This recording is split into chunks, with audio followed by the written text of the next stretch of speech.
And yet, so there's always an element of advocacy built into this work as well. And indeed, when I'm with others, blank, or when I'm with blank, I'm responsible for myself or others. Safety and support, I'm well cared for by, you can complete that, and I feel safe when I'm with or at. Now, what those questions for me contribute to is this kind of idea that when a child can answer those questions, they do better. That's just not an opinion that's based on our research all over the world. That as children increase those answers, they tend to diminish their negative behaviors, the drug addictions, the school truancy, the violence, etc., etc.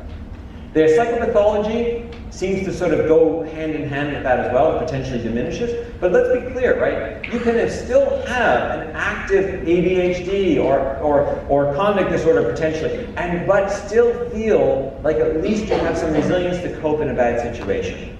So, what services work best for these kinds of kids? And if I could with you, I want to just show you something that might make you a bit woozy, but let's do a structural equation model here for a minute. Look, we've been putting together some models of kids, and I think we have an interesting story these days to tell.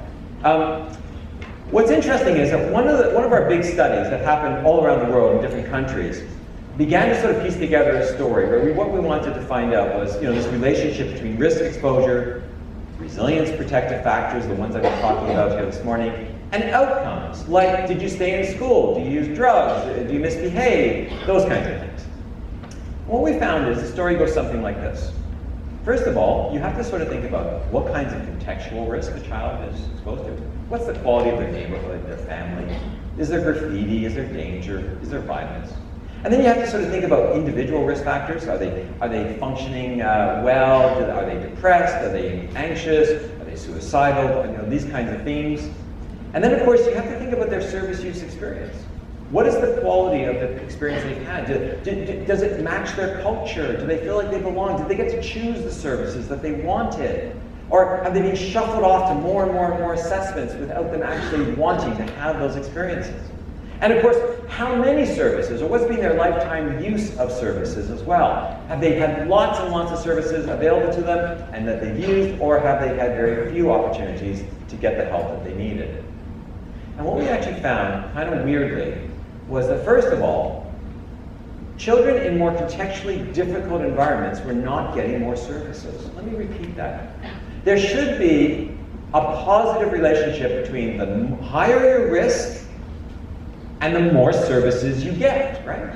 I mean, you think that kids who are living in the most dangerous environment should be getting more services, but actually that's not true because those services are often at times and inconvenient and hard to get to. I mean, like, no picking on guidance counselors, but I've never understood why guidance counselors work during the day when the kids are supposed to be in class and the parents aren't available to meet. Like, who invented that system? Wouldn't it be better to work in the evenings? Like, it doesn't make sense to me, right? And it doesn't make sense to the kids either.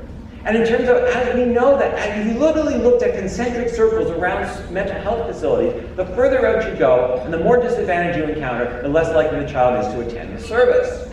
Now, there was something else that's kind of interesting. Even when kids from contextually dangerous environments get service, they hate the services they get. They're that minus 21 red line connecting those. They don't actually like what we give them, which is kind of weird as well.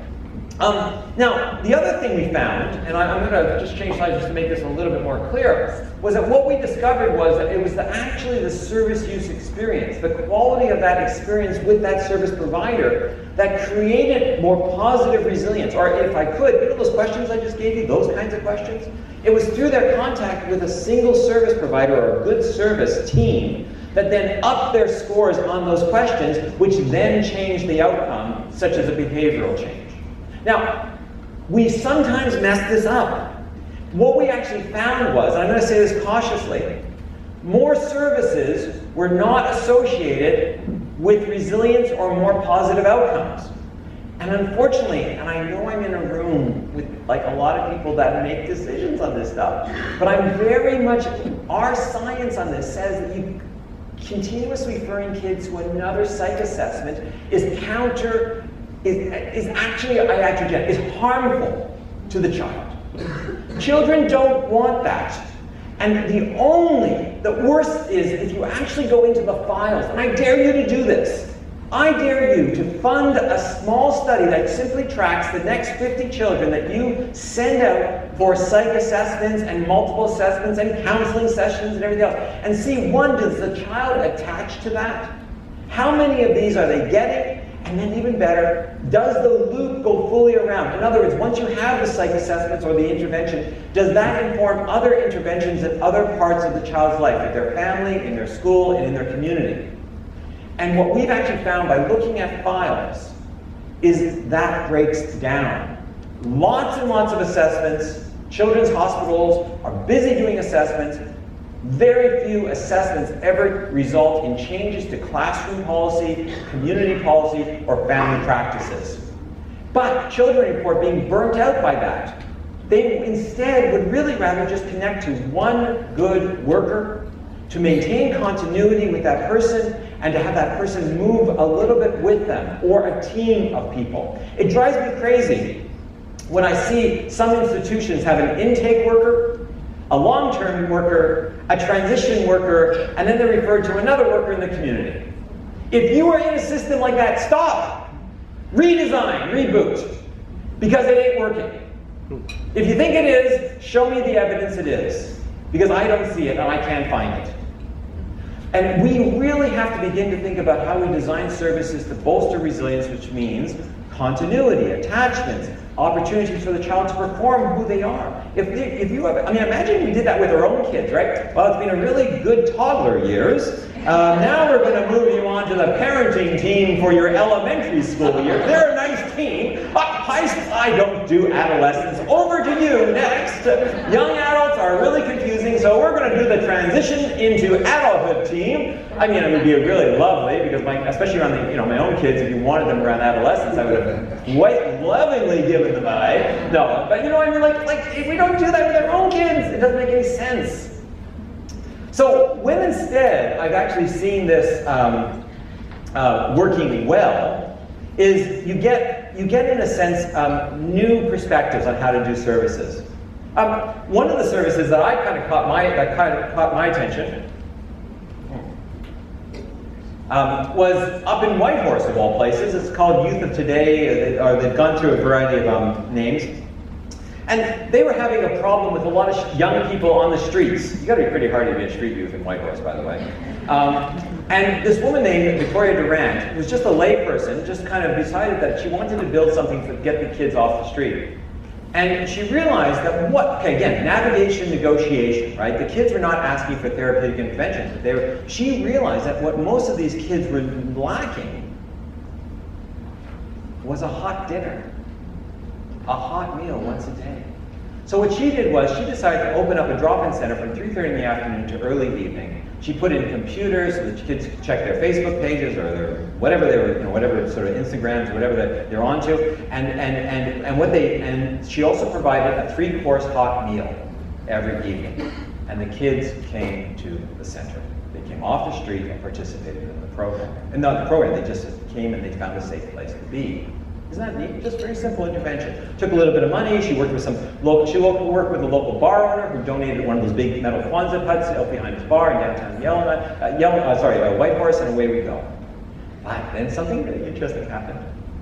All of us professionals got wind that the 75 to 80 of the most vulnerable children in the community were all now down at Vicky's drop-in center, right? And so all of the AIDS prevention workers, the sex educators, the public health nurses, the social workers, the violence prevention, the drug and alcohol people, blah, blah, blah, blah, blah, all of us descended on Vicky's little center and walked up to her and said, you've got this great audience, we're going to offer you some programming.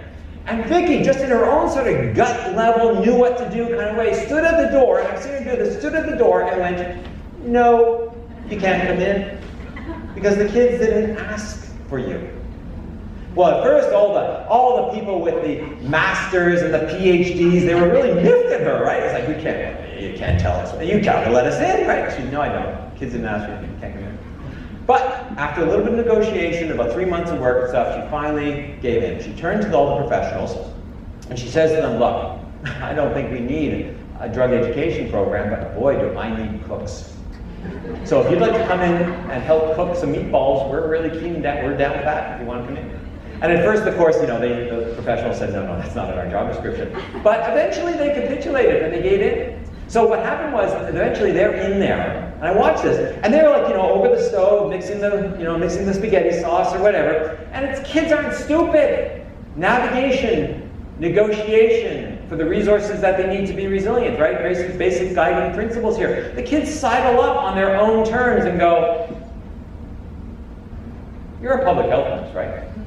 And you can imagine why perhaps a 16-year-old street youth might want to talk to a public health nurse on her own terms.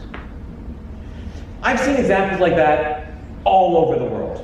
And in fact, are gathering them from if you want to read more, you're intrigued, there's something called, if you look at my website, there's a new resilienceresearch.org and then /what-works. And we're gathering some of these best principles, reflecting this basic idea that change occurs when we help people navigate, negotiate effectively for the resources that are culturally and contextually relevant to them. Because unfortunately, instead, this is kind of what happens. This is actually from some other research I did. And I asked kids with, in a mental health clinic, how are you known in your community? These are all kids with, diagnosed disorders and everything else, and behavioral problems, whatever. And I asked these kids, how are you known in your community? And they said, well, we're losers, charity cases, we're known as brats, stupid victims, sluts, dropouts, thieves, and little effers. I'm sure you know what that is. And I said, well, that's cool, that's interesting. Gosh darn. And I said, well, I actually had access to all their files. So I went and mined their files for words that describe them. And thankfully, we professionals were on the job because we offered them a whole bunch of alternatives. We called them conduct disorder, parentified ADHD, depressed, suicidal, borderline, antisocial, bipolar, emotion disturbed, dysfunctional, resistant, lacking impulse control, just plain difficult. Those words are not mine. They actually came out of the same files for the kids that just gave me the responses before. Well, that's kind of interesting. I went back to the kids with those words. I literally took the words from their files, went back to the kids and said, I'm just curious what you think about them and stuff, and they kind of rolled their eyes, and I said, hey, I'm really curious. How would you rather be known in your community? And that's when they told me, you know what, I'd really rather be known as a leader, or tough, or a gang member, or a dealer, or a sexy survivor, stud, street kid, helper, drinker, or fighter. You look like a reasonably well-adjusted, well, I was at the thing last night, not all of you are reasonably well-adjusted, but anyway, most of you are reasonably well-adjusted folks. Let me do a little exercise here with you. I'm just curious, first of all, how many of you have ever had an eye examination? I suspect everyone has had an eye examination. Have you ever been in a situation, they flip those little lenses in front of your eyes, and they go, better, worse, better, and you get to the point actually you don't know, and you just go, yeah, whatever, get me out of here, whatever, better, yeah, better, I guess, yeah, whatever, right, whatever. Okay, I'm going to give you a little eye examination here just for a minute. Just want to try something here with you. When you see a slide, if you were a kid with a lot of challenges, mental health issues, in a community, living in poverty, etc., just stack the deck against yourself, and then I'm going to give you 3 options for a set of identities that are going to get you through life. Just choose one. By a show of hands. Better or worse? Better? Anybody better? Better with slide number 1? No problem, I got choices. This is what the professionals in the room, like us, give these kids. Better? Come on, better or worse? No, okay. Number 3. Better, you gotta raise your hand sometime. This is an eye examination. Yes, it's better. I see, so I've just manipulated all of you to demonstrate that you are all delinquents. Good. This is very useful, very helpful, very reassuring to know that you live in Toronto as well, or Ontario. Look, my point is, obviously, that this is the reasoning that kids are showing up in our services. They are doing this calculus. They are saying, how can I cope as best I can with what I am given? Now, if I haven't completely lost you yet, there's a little bit more depth to this than that. And that's because of something called, I'm going to phrase it as a differential impact theory. Now, there is also an emerging science called differential susceptibility. And I'm going to defer to my colleagues who are geneticists to talk more about that. However, the idea is of the susceptibility side that our genetic profile makes us more or less responsive to interventions. Drug and alcohol interventions, for instance, work with certain profiles at a genetic level. a certain kind of profile in terms of your stress response system at a genetic level will actually determine how well a particular program works. That's the susceptibility here. But since I can't change a kid's genes, I'm not going to talk about that. I'm going to talk about impact of services in the same way. And what we're understanding is that depending on the level of risk exposure, what you offer is going to have a different impact on kids. So let me show you here. I'm just going to go through some models here. First of all, what you're looking at is, think about this. At the very top is sort of optimal development. Kid comes along, they're kind of, resources are going reasonably well, they're going through life, and you add something like, I don't know, they sign up for hockey, right? Whatever. At the top, it makes their life just a little bit better. So what? It's part of the life trajectory, right? Now imagine in the middle line, that sort of a heavy dash line. Now imagine you have a kid who you offer hockey to, but they're not really that disadvantaged, right? They have they've gone through a divorce.